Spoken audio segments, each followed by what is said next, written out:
ॐ भूर्भुवः स्वः तत्सवितुर्वरेण्यं भर्गो देवस्य धीमहि धियो यो नः प्रचोदयात्।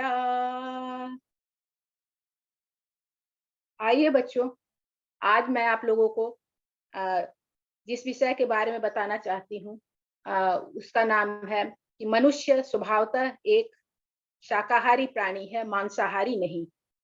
कैसे, आइए हम इसे जानते हैं।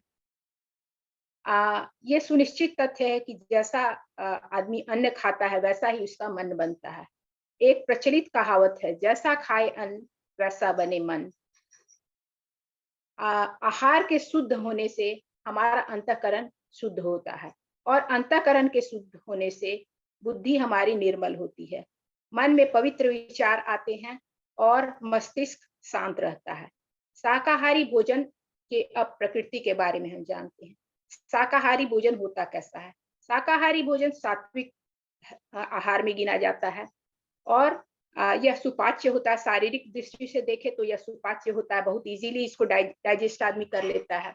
दूसरा, अगर ये बहुत सस्ता होता है, अगर अर्थ की दृष्टि से देखें तो काफी सस्ता होता है और हम इसे अपनी उपयोगिता के आधार पर जितना चाहे उपजा सकते हैं। अब शाकाहारी व्यक्तियों में पाया जाने वाला गुण, शाकाहारी व्यक्ति होते किस प्रकार के हैं? बच्चों, शाकाहारी व्यक्ति आप देखिएगा वो शांत प्रवृत्ति के होते हैं। उनमें करुणा, ममता, त्याग, दया, प्रेम एवं वात्सल्य जो है वो अधिक होता है।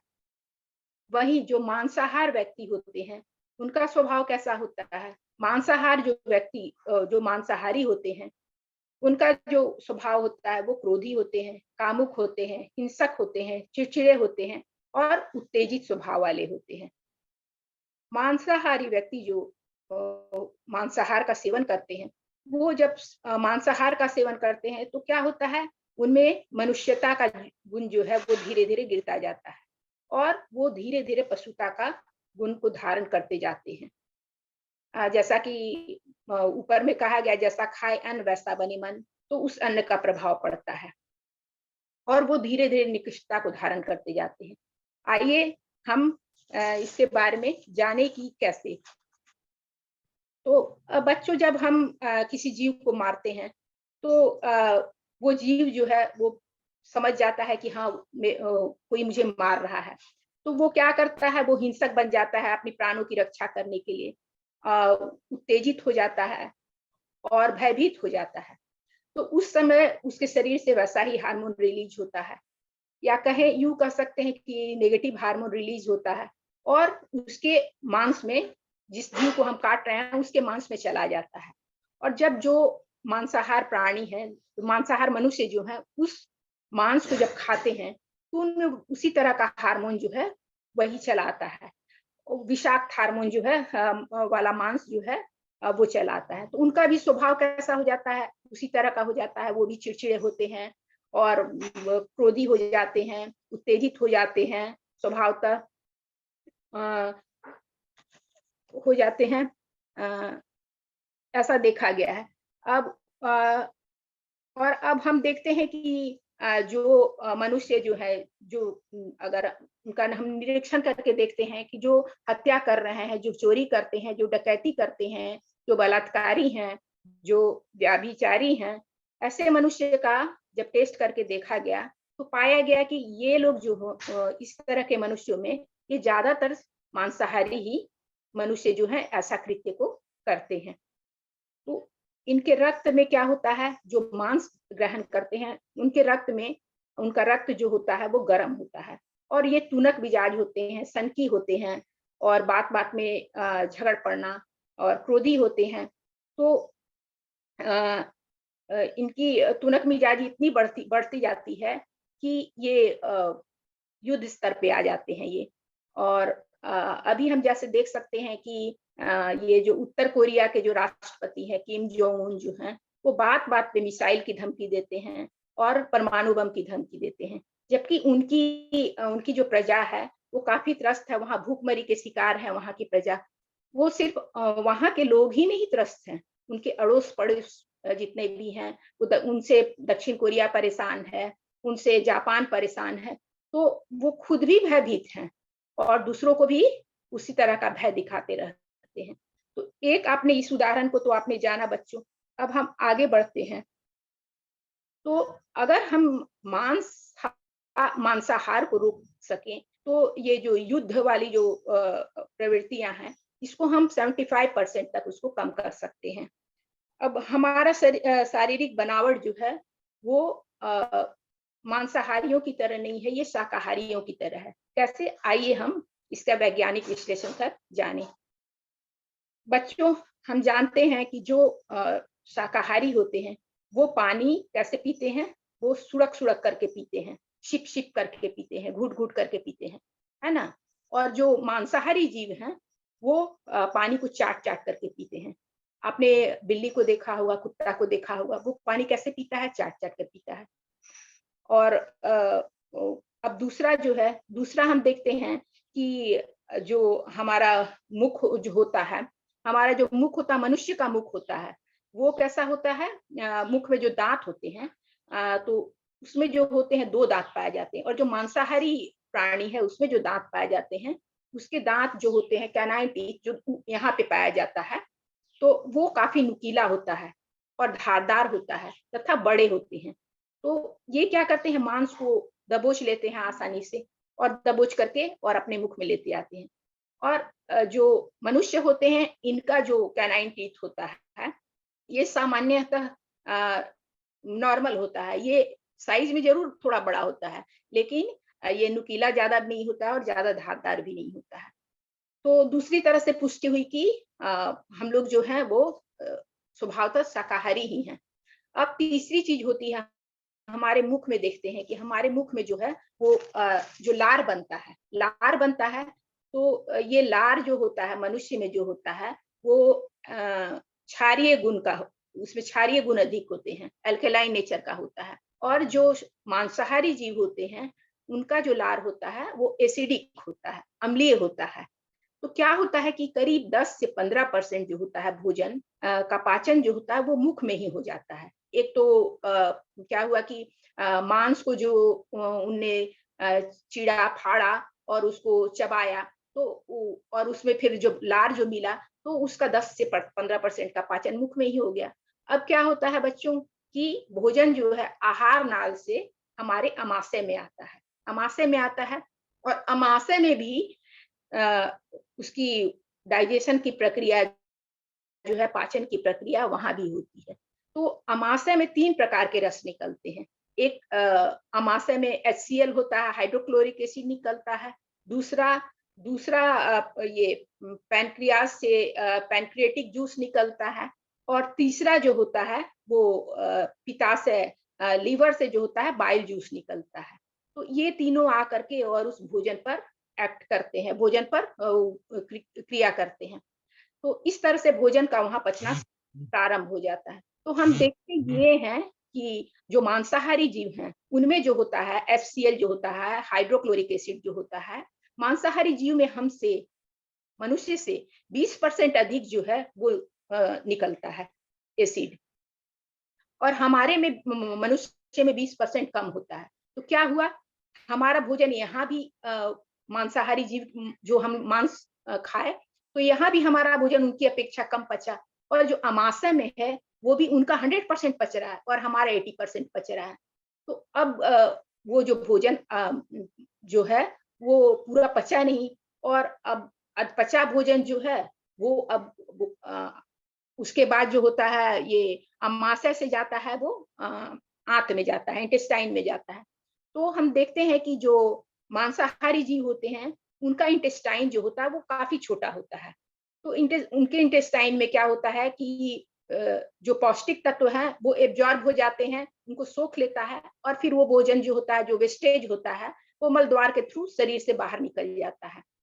लेकिन जो मनुष्य होते हैं, उनका इंटेस्टाइन काफी लंबा होता है और घुमावदार होता है, जिसकी वजह से वो पचा भोजन जो है वो जा करके और इंटेस्टाइन में कहीं ना कहीं पड़े पड़े सड़ता रहता है, और सड़ता रहता है और दुर्गंध तो पैदा करता ही है, साथ साथ वो कई बीमारियों का कारण भी बन जाता है।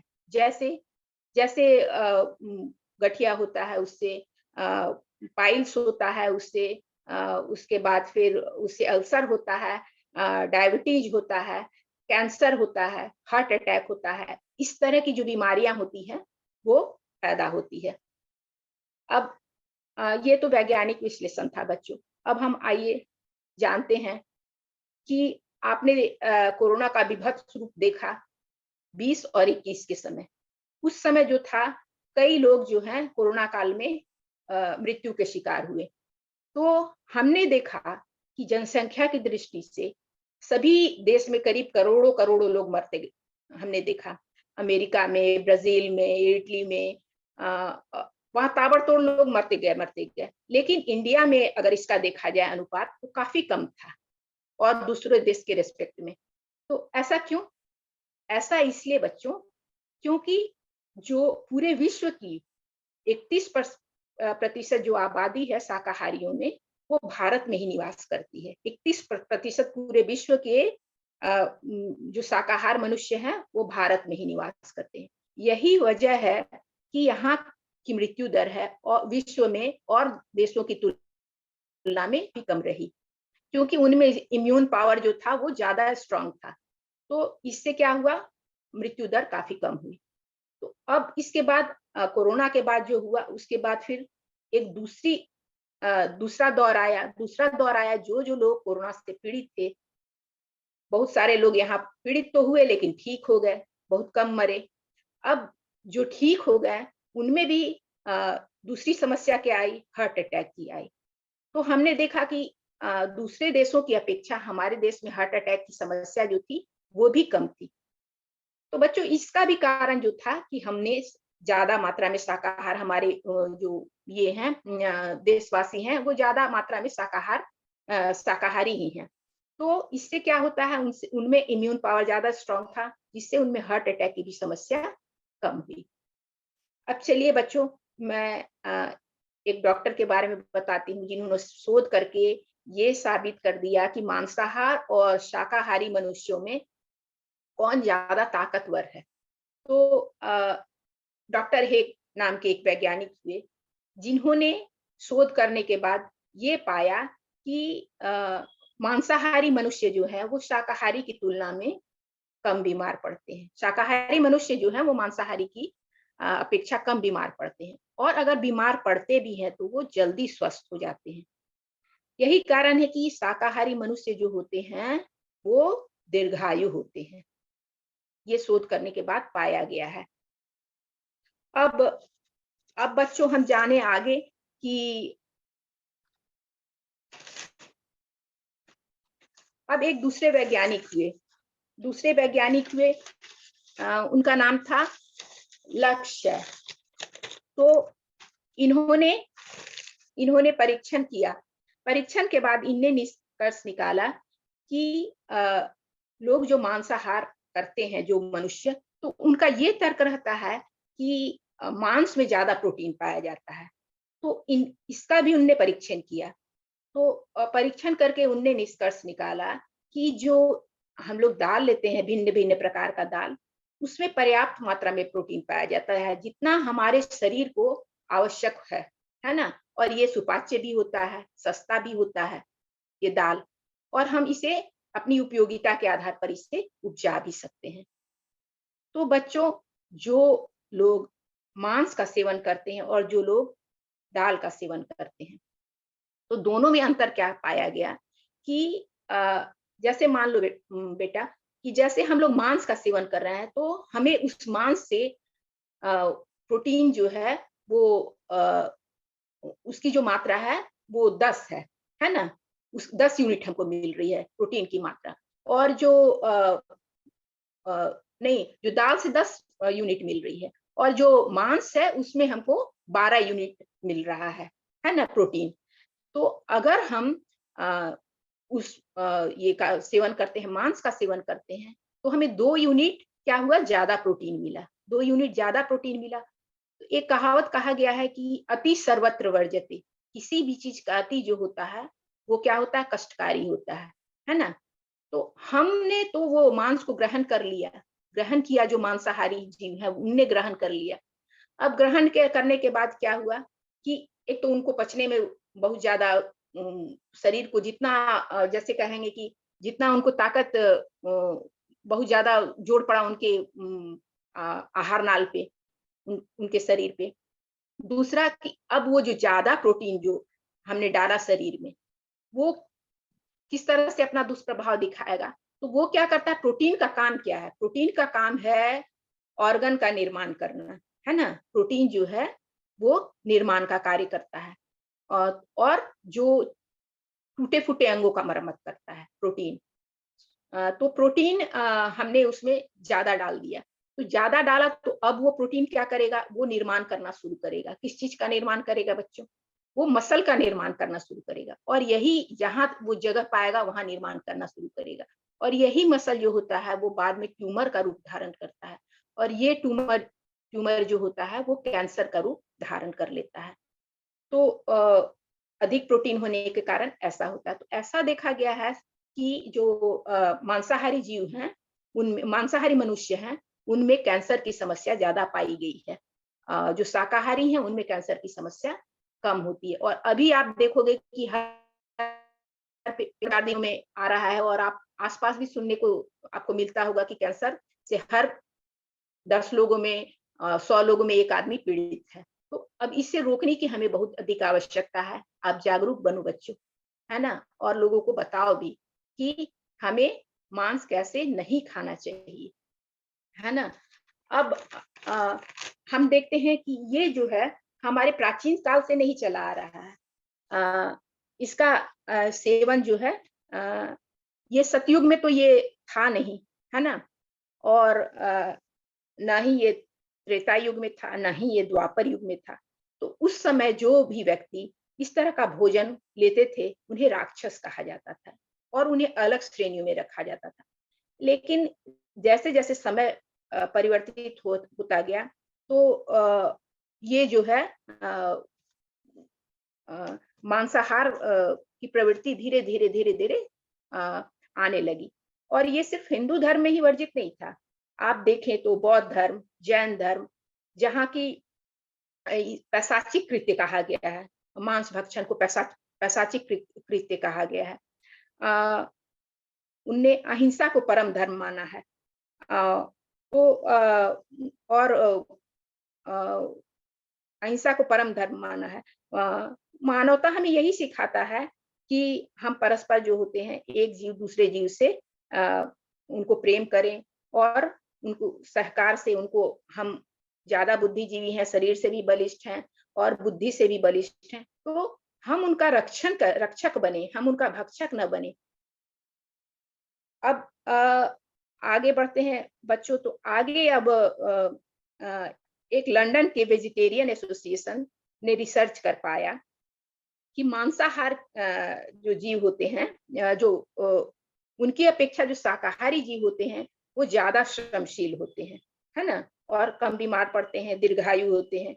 वही मांसाहारी जो व्यक्ति होते हैं, वो ज्यादा उद्दंड स्वभाव के होते हैं, क्रोधी होते हैं, मंद बुद्धि होते हैं, और अपराधी प्रवृत्ति जो होती है उनमें अधिक पाई जाती है। अब एक शक्ति परीक्षण किया गया। क्वेटा नामक एक शहर में 2 टीम बनाई गई। एक टीम थी अंग्रेजों की जो मांसाहार लेते थे, और दूसरी टीम बनाई गई शाकाहारी सिख जवानों की। दोनों में रस्साकसी की प्रतियोगिता प्रारंभ हुई। तो अंत में पाया गया कि जो सिख जवान जो थे, जो शाकाहार लेते थे, विजय उनको मिली। और इससे पता चला कि जो शाकाहारी लेते हैं, आहार लेते हैं, वो कैसे होते हैं? वो मनुष्य जो होते हैं, वो ज्यादा ताकतवर होते हैं। इससे ये सिद्ध होता है।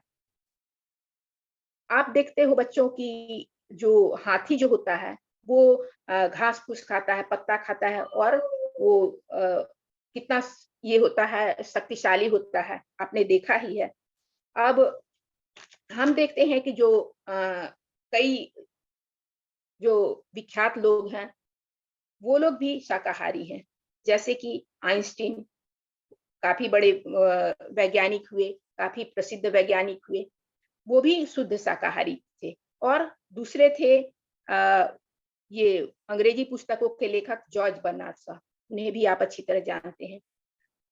और अभी हम देख रहे हैं कि जो हमारे देश के जो प्रधानमंत्री हुए, ये भी शुद्ध शाकाहार ग्रहण करते हैं और ये कितने श्रमशील हैं और ये बीमार भी नहीं पड़ते हैं और कितने बुद्धिजीवी हैं। हमारे राष्ट्र को इन्होंने कहाँ से कहाँ तक पहुँचा दिया है। हमारा राष्ट्र जो है वो 75 साल पहले जो था वो ब्रिटिश के गुलाम थे। वही ब्रिटिश जो है अगर रैंकिंग के आधार पर इकोनॉमिक रैंकिंग के आधार पर देखा जाए, तो वो जो थे वो हमसे कितने आगे थे। लेकिन मोदी मोदी जी की श्रमशीलता से, उनके शांत स्वभाव से और उनके धैर्य से और उनके बुद्धिजीवी से हमारा जो है देश जो है रैंकिंग में 5वें स्थान पर आ गया। तो ये हम बहुत बड़ा कारण देखते हैं। उसी तरह से बच्चों जो भूखमरी का कई देशों में देखते हैं, भूखमरी का कारण देखते हैं, जिससे कि लोग गरीबी को झेल रहे हैं। कई देश अफ्रीका में जैसे देखते हैं, तो वहाँ भी जो भूखमरी का कारण है, पिछड़ेपन का कारण है, वो भी मांसाहार है। अगर हम मांसाहार को रोक सकें, तो वहाँ की गरीबी जो है वो खत्म की जा सकती है और उस पैसे का विकास, उस पैसे का जो यूज है वो देश के विकास में लगाया जा सकता है। अब बच्चों, आपने तो अच्छी तरह से जान ही लिया है कि मांसाहार और शाकाहार में क्या अंतर है और कौन-सा श्रेष्ठ है, मांसाहार श्रेष्ठ है या शाकाहार श्रेष्ठ है। अब बच्चों, आपने निर्णय किया होगा कि आप क्या करेंगे? आप क्या मांसाहार लेना चाहेंगे? नहीं? हाँ, अगर नहीं तो आज से आप यहीं से बहिष्कार इसका कीजिए और आप घर में भी जाकर के अपनी माता को बताइए इसके बारे में। कहा भी गया है, हम सुधरेंगे, युग सुधरेगा, हम बदलेंगे, युग बदलेगा। तो शुरुआत कहाँ से करनी है बच्चों? अपने आप से करनी है। जब हम संकल्प ले लेंगे, तो हम सबको सुधार सकते हैं। कैसे? आपकी माता जो है खाना किसके अनुरूप बनाती है? आपके इच्छा के अनुरूप बनाती है ना? आपको जो पसंद है वही भोजन वो बनाती है। तो आप जब घर जाएँगे तो आप मना करें कि माँ मैं मांस नहीं खाऊँगा। तो माँ उस तरह का भोजन घर में बनाना बंद करेगी। माता-पिता बच्चों के अनुरूप ही भोजन करना पसंद करते हैं। तो घर में क्या होगा? इस चीज़ का बहिष्कार हो जाएगा। अब आपको जागरूक करने की आवश्यकता है अ, समाज को। आप अपने दोस्तों को बताइए, आप अपने रिश्तेदारों को बताइए, है ना? तो इस तरह से क्या होगा? देश हो जाएगा, कैसा हो जाएगा हमारा देश? स्वस्थ देश बनेगा और समृद्ध राष्ट्र का हम निर्माण करने सकेंगे, है ना? भारत माता की जय, भारतीय संस्कृति की जय। सभी को प्रणाम।